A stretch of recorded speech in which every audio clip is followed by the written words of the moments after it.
வணக்கம் நண்பர்களே. இந்த வார ஈயோட் சீரியஸ்ல ரொம்ப நாள் கழிச்சு நம்ம பேச போறது முகத்துக்கு பவுடர் அவசியமா. நம்ம ஊர்ல பாத்தீங்கன்னா பவுடர் அப்படியே பயங்கரமா அப்படியே நிறைய பூசிப்பாங்க. ஊர்ல அது ஒரு பொதுவான பழக்கம். குழந்தைங்களுக்கும் அப்படியே பவுடர்லாம் போட்டு அப்படியே குபு குபு குபுன்னு அப்படியே பயங்கர வாசம் வர மாதிரி பூசுவாங்க. இது அவசியமா, ஆபத்தா? இதெல்லாம் பத்தி நம்ம டீட்டெயிலா பாத்துருவோம்.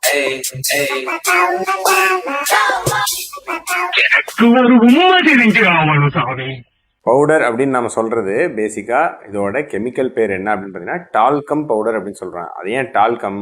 இது வந்து டால்க் அப்படின்னு சொல்லிட்டு ஒரு மினரல் அதுல இருந்து வருதுங்க. அதாவது நம்ம இயற்கையா ஆயிரக்கணக்கான வருஷமா நம்ம பாறைகளுக்குள்ள இருக்கக்கூடிய ஒரு கனிமம் தான் டால்க். இந்த டால்க் அப்படிங்கிறது மெக்னீசியம், சிலிக்கா, ஆக்சிஜன் இது மூணு கலந்த ஒரு கெமிக்கல் கலவை. ஆயிரக்கணக்கான வருஷமா பாறைகளுக்குள்ள நிறைய ஊர்கள்ல இல்ல டெபாசிட் ஆயிருக்கும். அதை வந்து ஃபைன் பவுடரா அரைச்சா அதுல இருந்து வர்றதுதான் பவுடர். இது வந்து ஏதோ 50-100 வருஷத்துக்கு முன்னாடி ஏதோ இந்த வெளிநாட்டு கம்பெனிக்காரங்க அறிமுகப்படுத்துறதுன்னு நினைச்சுக்க வேண்டாம். இது பண்டைய ஈஜிப்து, சரிங்களா, ஒரு 2000 வருஷம் முன்னாடியே இந்த கனிமத்தை அரைச்சு இது வந்து முகத்துக்கு பவுடர் போடலாம் அழகாக்குறதுக்கு அப்படின்னு அப்ப இருந்தே மேக்கப்புக்கு யூஸ் பண்ணிட்டு இருந்திருக்காங்க. எதுக்கு பொதுவா பவுடர் யூஸ் பண்றோம்? ரெண்டு விஷயம், சரிங்களா. நம்ம முகத்துல சின்ன சின்ன பரு இருக்கலாம், அல்லது ஒரு சின்ன சின்ன குழி, அந்த மாதிரி சில இது இருக்கலாம், இம்பர்ஃபெக்ஷன்ஸ். ஸோ இந்த பவுடரை வந்து தடவிக்கிட்டா, அதுவும் பெண்களுக்கு ஒரு மேக்கப் அதெல்லாம் போடணும் அப்படின்னு நினைக்கும் போது உங்களுக்கு ஒரு ஸ்மூத்தான மேட் ஃபினிஷ் அப்படின்னு சொல்லுவாங்க. அப்படியே ஒரு ஸ்மூத்தான ஒரு ஃபினிஷ் வந்து முகத்துக்கு வந்துடும். ஸோ அதுக்காக மெயினாக போடுறாங்க. அது இல்லாமல் அதுக்கு மேலே இப்போ ஏதாவது மேக்கப் போடணும் அப்படின்னா இந்த பவுடர் ஒரு பேஸாக போட்டுட்டு அதுக்கு மேலே ஒரு மேக்கப் அதெல்லாம் போடும்போது உங்களுக்கு மேக்கப் வந்து கரெக்டாக இருக்கும் அப்படிங்கிறது. மூணாவது வந்து பார்த்தீங்கன்னா உங்களுக்கு இந்த பவுடருக்கு இந்த எண்ணெய் அதிகமாக சுரக்கும் இல்லைங்களா. நிறைய பேர்த்துக்கு வந்து எண்ணெய் பசுறு அதிகம் உள்ள தோல் இருக்கும், சரிங்களா, ஆயிலி ஸ்கின்னு சொல்லுவோம். இவங்க இந்த பவுடர் யூஸ் பண்ணும்போது கொஞ்சம் இந்த எண்ணெய் பசுரை வந்து கொஞ்சம் குறைச்சி ரொம்ப முகம் வந்து வழுவழுன்னு இல்லாம கொஞ்சம் ஒரு கரெக்டான ஒரு ஃபினிஷ், ஒரு அப்பியரன்ஸ் வந்து இருக்கிறதுக்கு உதவி பண்ணும். நாலாவது, இப்பெல்லாம் வந்து பாத்தீங்கன்னா பவுடர்ல நிறைய பர்ஃபியூம்லாம் கலந்து கொஞ்சம் வாசனையெல்லாம் வருது. ஸோ அதை வந்து நம்ம நிறைய தடவிட்டா கொஞ்சம் வேர்வை அதெல்லாம் வராம அந்த ஸ்மெல் வராமல் இருக்குங்கிறதுக்காக பவுடர் யூஸ் பண்றோம். ஸோ இதெல்லாம் தான் பொதுவா பவுடர் யூஸ் பண்றதுக்கு காரணம். நம்ம ஊர்ல வந்து இன்னொரு அடிஷனல் இது என்ன அப்படின்னு வந்து பாத்தீங்கன்னா, நம்ம ஊர்ல நிறைய பேர் கலர் வந்து பார்த்தீங்கன்னா கொஞ்சம் கருமை நிறம் அல்லது ஒரு மாநிறமாக இருக்காங்க அப்படின்னா கொஞ்சம் வெள்ளை கலர் பவுடர் நிறைய போட்டுட்டா அதனால வந்து கொஞ்சம் ஒரு காஸ்மெட்டிக் அப்பீல் இருக்கலாம் அப்படின்னு நிறைய பேர் பவுடர் யூஸ் பண்ணுறவங்க இருக்காங்க. ஸோ இதெல்லாம் தான் பொதுவாக பவுடர் யூஸ் பண்ணுறதுக்கு காரணம். ஆனால் உண்மையாக இது தேவையா, இதில் ஏதாவது பிரச்சனை இருக்கா பார்த்துருவோம். பவுடரில் முக்கியமான பிரச்சனை என்ன அப்படின்னு வந்து பார்த்தீங்கன்னா இந்த பவுடர் துகள்கள் இது வந்து நம்ம சுவாசிக்கிறோம், நுரையீரலுக்கு போகுது அப்படின்னா நிறைய பேர்த்துக்கு உங்களுக்கு அது இரிட்டேஷன், நம்ம நுரையீரல இரிட்டேஷன் யூஸ் பண்ணலாம், சரிங்களா.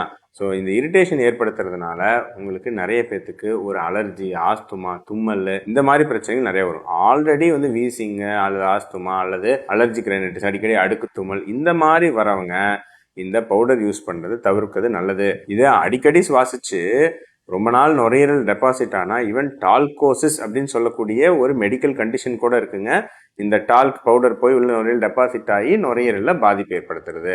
ஸோ இந்த மாதிரி பிரச்சனைகள் ஏற்படலாம். ஸோ அதனால நுரையீரல் சம்பந்தமா பிரச்சனை இருக்கிறவங்க இந்த டால்கம் பவுடரை பொதுவா அவாய்ட் பண்ணிக்கிறது மிகவும் நல்லது. ரெண்டாவது, பொதுவா நம்ம வேர்வெல்லாம் கொஞ்சம் குறையறதுக்கு அப்படின்னு இதை பொதுவாக யூஸ் பண்ணாலும் நிறைய டைம் நம்ம முகத்துல இருக்கக்கூடிய இயற்கையான போர்ஸ், சரிங்களா, சிறு சிறு துளைகள் இருக்கும், அதை போய் இந்த பவுடரை போய் பிளாக் பண்ணிரும். அதனால சிலருக்கு வந்து பாத்தீங்கன்னா அதிகப்படியான வேற விதமான தோல் சார்ந்த பிரச்சனைகள் வரலாம். ஸோ அதனால பொதுவா எண்ணெய் பசுறு அதிகமுள்ள முகம் இருக்கிறவங்க, உங்களுக்கு தோல் இருக்கிறவங்க இதை யூஸ் பண்ணாங்கனாலும் இந்த பவுடர்னாலேயே பிரச்சனைகளும் வரத்துக்கு வாய்ப்புகள் உண்டு. ஸோ அதையும் வந்து ஞாபகம் வச்சுக்கணும். ஸோ பவுடர் யூஸ் பண்ணி உங்களுக்கு அடிக்கடி சரும வியாதிகள் ஏதாவது வருது அப்படின்னா அதை தவிர்த்துக்கிறது நல்லது. இதெல்லாம் விட முக்கியமான ஒரு கேள்வி, பவுடர் பயன்படுத்தினா கேன்சர் வரும்னு சொல்றாங்களே, அதுவும் ஒரு ஃபேமஸான ஒரு கம்பெனி அதோட பேபி பவுடர் பயன்படுத்தி கேன்சர் வந்துச்சுன்னு கேஸ் போட்டு நிறைய வந்து யூஎஸ்ல வந்து பல கோடி ரூபாய் நஷ்டஈடுலாம் வழங்கி அவங்க வந்து நிறைய இனிமே வந்து இந்த டால்க் யூஸ் பண்ண மாட்டோம் அப்படின்லாம் ஏதோ சொல்லியிருக்காங்களே, அதை பத்தி என்ன டாக்டர் சொல்றீங்க அப்படின்னா அதை பத்தி விரிவாக சொல்றேன். அதாவது நிறைய பேர் குழந்தைங்களுக்கு பேபி பவுடர் யூஸ் பண்ணுவாங்க. அது பேபி பவுடர் முகத்துக்கு மட்டும் யூஸ் பண்ணாம உங்களுக்கு ஜெனிட்டல் ஏரியா, சரிங்களா, அவங்க சிறுநீர் கழிக்கிற இடத்துல யூஸ் பண்ணுவாங்க. அது பெண் குழந்தைங்களுக்கு அப்படி யூஸ் பண்ணும்போது இந்த பவுடரு அவங்களுடைய ரீப்ரொடக்டிவ் ட்ராக்ட் வழியா உள்ள போகும்பொழுது சம்டைம்ஸ் ஓவரியிலலாம் போய் டெபாசிட் ஆனா உங்களுக்கு ஒவேரியன் கேன்சர் அப்படின்னு சொல்லக்கூடிய உங்களுக்கு சினைப்பை அதனுடைய கேன்சர் வந்து 3 மடங்கு, இந்த பவுடர் யூஸ் பண்ணுறவங்களுக்கு 3 மடங்கு அதிகம் வரதா நிறைய ஆராய்ச்சிகள் சொல்லுதுங்க. ஆனால் அதில் வந்து என்ன கான்ட்ரவர்சி அப்படின்னு வந்து பார்த்தீங்கன்னா, இது ஆக்சுவலாக டால்க்குனால நடக்கிறது இல்லை. இது என்ன ப்ராப்ளம்னா, இப்போ டால்க்குங்கிறது ஒரு கனிமம், பாறைகளுக்கு நடுவில் கிடைக்கும் அப்படின்னு நம்ம சொன்னோம். ஆனால் டால்க்கை வந்து தோண்டி எடுக்கும்போது அதுக்கு பக்கத்துலேயே ஆஸ்பெஸ்டாஸ்ன்னு சொல்லுவோம். நம்ம மேலே ரூஃபிங்லாம் போடுவோம் இல்லைங்களா, ஆஸ்பெஸ்டாஸ்ன்னு சொல்லுவோம். அந்த ஆஸ்பெஸ்டாஸ் கனிமமும் டால்க் கனிமமும் பக்கத்தில் இருக்குமா. ஸோ அதனால டால்க் எடுக்கும்போது ஆஸ்பெஸ்டாஸ் நிறைய சமயம் உங்களுக்கு கண்டாமினேட் ஆயிரும். ஆஸ்பெஸ்டாஸ் வந்து பயங்கரமாக ஒரு கேன்சர் இன்டியூசிங் பொருள் அப்படின்னு சொல்லிட்டு பொதுவாகவே வந்து மேலே ஷீட் போட்டவங்களுக்கு பிரச்சனை வருமா, அப்படி இல்லை. அது துகள்களா உங்களுக்கு சுவாசிச்சாலோ அல்லது உள்ள போனாலோ நிறைய கேன்சர் இன்டியூசிங் ப்ராப்பர்ட்டி இருக்குங்கிறது ஆல்ரெடி மருத்துவ உலகத்தில் தெரிஞ்ச விஷயம். ஸோ இந்த டால்க் பவுடர்ல ஆஸ்பெஸ்டாஸ் ஒருவேளை கலந்துருந்தா உங்களுக்கு அது இந்த மாதிரி உங்களுக்கு யூரின் போகிற இடத்துலாம் அவங்களாம் சும்மா வேர்க்குது அப்படின்னு சொல்லிட்டு போடுவாங்க இல்லைங்களா, அந்த மாதிரி போடும்போது கேன்சரை ஏற்படுத்தலாம் அப்படிங்கிறது ஒரு ப்ரூவன் விஷயம்.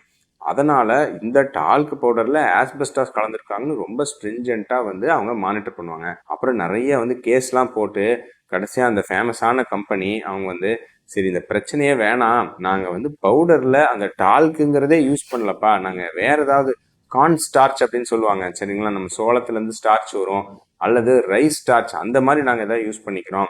இன்னமே வந்து நாங்கள் இந்த டால்க்கே வேண்டாம், இந்த ஆஸ்பெஸ்டாஸும் வேணாம், இந்த ரிஸ்கே வேணாம், அது மிக மிக கம்மி அப்படின்னாலும் ஸ்டில் ஒரு ரிஸ்க் இருக்குது அப்படிங்கிறனால அவங்க வேணாம், இந்த பொருள்லேருந்து நாங்கள் மாற்றிக்கிறோம் இதோட காம்போசிஷனே அப்படின்னு சொல்லிட்டு அந்த கம்பெனி வந்து முடிவு பண்ணிட்டாங்க. ஸோ அதனால் உங்களுக்கு பவுடர் நீங்கள் யூஸ் பண்ணுறதா இருந்தால் வேற எங்கேயும் இந்த யூரின் புறத்தில் தொடைக்கு நடுவில் அங்கெல்லாம் வந்து குழந்தைங்களுக்கு அந்த மாதிரிலாம் யூஸ் பண்ணாதீங்க. பொதுவாகவே நாங்கள் குழந்தைகள் நல மருத்துவராக பவுடர் வந்து ரெக்கமெண்ட் பண்ணுறதில்ல குழந்தைங்களுக்கு. ஏன்னா நிறைய இப்போ அலர்ஜிஸ் எல்லாம் நிறைய இருக்குது, இந்த மாதிரி பிரச்சனைகள் நிறைய வருது. வெயில் காலத்துலேயும் பெருசாக பவுடர்லாம் நாங்கள் ரெக்கமெண்ட் பண்ணுறதில்ல. சிம்பிளாக அடிக்கடி முகம் கழுவிட்டு அது இயற்கையாக ஃப்ரெஷ்ஷாக வச்சுக்கிட்டாவே போதுமானது. இல்லை நீங்கள் இருக்கிற இடம் காற்றோட்டம் உள்ள இடங்களில் இருக்கிற மாதிரி நீங்கள் பார்த்துக்கிட்டா போதும். அடிக்கடி ஒரு முகம் கழுவிட்டு துண்டில் தொடச்சிட்டாவே போதும். இதுவே எண்ணெய் பசுரை குறைக்கிறதுக்கு பெஸ்ட் ஐடியா. ஸோ நீங்கள் வந்து பெரிய பவுடர் யூஸ் பண்ணுறது உங்களுக்கு நுரையீரல் சம்மந்தமாகவும் பிரச்சனை ஏற்படுத்தலாம், தோல் ரீதியாகவும் பிரச்சனை ஏற்படுத்தலாம், மிக அரிதாக இந்த மாதிரி பிரச்சனைகள் கேன்சர் இதெல்லாமும் வரலாம். ஸோ அதனால் இது வந்து அந்த ஃபேமஸான கம்பெனி இது மாற்றிட்டாங்க. பட் ஸ்டில் நம்ம ஊரில் விற்கக்கூடிய பெரும்பாலான பவுடர்கள் டால்க் பெஸ்ட்டு தான். பெரிய ப்ராப்ளம்லாம் ஒன்றும் இல்லை. ரேரஸ்ட் ஆஃப் ஒரு வாய்ப்பில் உங்களுக்கு அதில் ஆஸ்பெஸ்டாஸ் கலந்து அது ஏதாவது உள்ள போய் ஏதாவது பிரச்சனை ஏற்படுத்தலாம் இல்லைங்களா, எதுக்கு ரிஸ்க்கு, அதை விட்டுட்டு வாங்க. இயற்கையாக நம்முடைய கலர் என்ன இருக்கோ அதை நம்ம இது பண்ணி பழகுவோம். ஏன் வந்து அதை போட்டு வெள்ளை கலராக ஆக்கி நம்மளை இது பண்ணணும் சரிங்களா. We should embrace the nature. So அதுக்கு வந்து நம்ம பழகணும். அதனால் பவுடர் சேஃபானதா அப்படின்னா தேவையில்லை அப்படிங்கிறது என்னுடைய கருத்து. சேஃப்னா மோஸ்ட்லி 99% சேஃப் தான். பட் 0.1% ஒரு சின்ன ரிஸ்க் இருக்குது, அதையும் வந்து ஞாபகம் வச்சுங்க. So next time powder use பண்ணும்போது நான் சொன்ன விஷயங்கள்லாம் ஞாபகம் வச்சுக்கோங்க. தேவையா தேவையில்லைங்கிறத நீங்களே முடிவு பண்ணிக்கங்க.